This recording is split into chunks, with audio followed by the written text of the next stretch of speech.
ஏமாற்றி பொழைக்கணும்னா எவ்வளவோ பொழைச்சிருக்கலாங்க. உண்மையிலேயே சொல்கிறேன். ஏமாற்றி தமிழனை மாதிரி ஒரு நாட்டில் வந்து ஒரு நல்ல மனுஷன் எவனையுமே இல்லை. ஆனால் அவனை ஏமாத்துறதுக்குனே ஒரு கூட்டம் சுற்றுது. கருணாநிதி காலத்தை தொடங்கி இன்னைக்கு வரைக்கும் சொல்கிறேன். அதுக்கு முன்னாடியே தமிழர்களை ஏமாற்றி அவங்க வரலாற்றை கொஞ்சம் கொஞ்சமாக அழித்து குட்டிச்சவர் ஆகிட்டீங்க. இன்றைக்கி விஜயோட பேரை சொல்லி ஒரு 13 வயசு பையன் பல லட்சம் கோடிகள் ஏமாற்றிருக்கான். 29 லட்சம் நெட் காசு கொடுத்து ஒரு தார் ராக்ஸ் வாங்க முடியுது. யோசிச்சு பாருங்க. அப்போ தமிழ்நாட்டில் அனுதாபமாக பேசினா, ஒரு நடிகரை பற்றி பேசினாவோ, இல்லை தமிழர்களை பற்றி பேசினாவோ, இல்லை ஒரு அனாதிங்க அப்படி இப்படின்னு பேசினாவோ, அனுதாபப்பட்டு இவர்கள் காசு கொடுப்பாங்கன்ற எண்ணம் கருணாநிதி கிட்டேருந்து வந்தது. சட்டம் போடணுங்க. இந்த மாதிரி ஏமாத்துறான்னு தெரிஞ்ச 10 வருஷம் உள்ள தூக்கி போடு. சீர்திருத்த பள்ளியில் படிக்கிட்டோம். அவன் பெற்றவங்களை தூக்கி ஜெயிலில் போடு.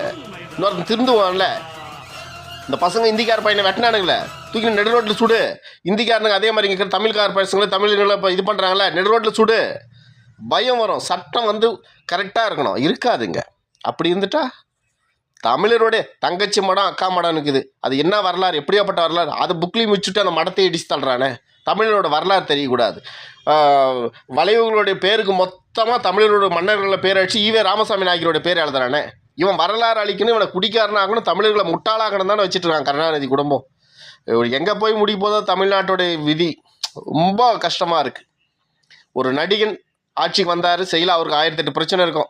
அந்த நடிகன் பேரை சொல்லி இவ்வளோ ஏமாத்துறான்னா அந்த கட்சியில் இருக்கிற பசங்களாவது, அந்த மாவட்ட செயலாளரோ, அந்த உள்ளூரில் இருக்கிற அந்த பொறுப்பாளர்களோ இந்த பையனை கூப்பிச்சு கண்டிச்சிருக்கலாம். இவன் பேக்கப் பண்ணிட்டு இருக்கான், ஏமாத்துறான்னு சொல்லி அதை வீடியோ இவனுக்கு வெளியிட்டிருக்கலாம். இல்லை அவனை மிரட்டிருக்கலாம், ஒரு வழக்கு கொடுத்துருக்கலாம். இல்லை அதை கூட விஜயனுடைய தொண்டர்களோ அந்த கட்சி பொறுப்பாளர்களோ செய்யலைன்னா இவங்க அரசியல் புனிதல் இவ்வளோ தான் இருக்குது. இன்றைக்கி யாருக்கு கெட்ட பேர்? விஜய்க்கு தான் கெட்ட பேர்.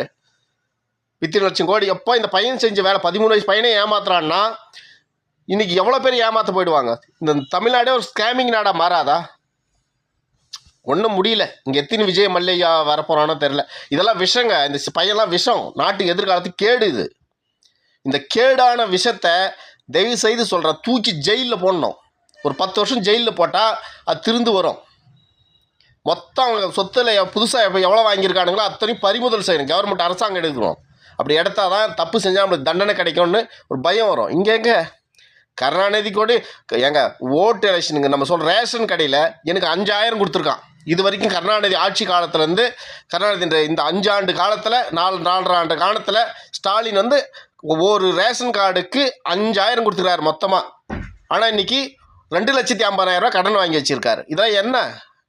எத்தனாயிரம் கோடிங்க. இது நாடு உருப்பிடுன்றீங்க. ரொம்ப கஷ்டம்.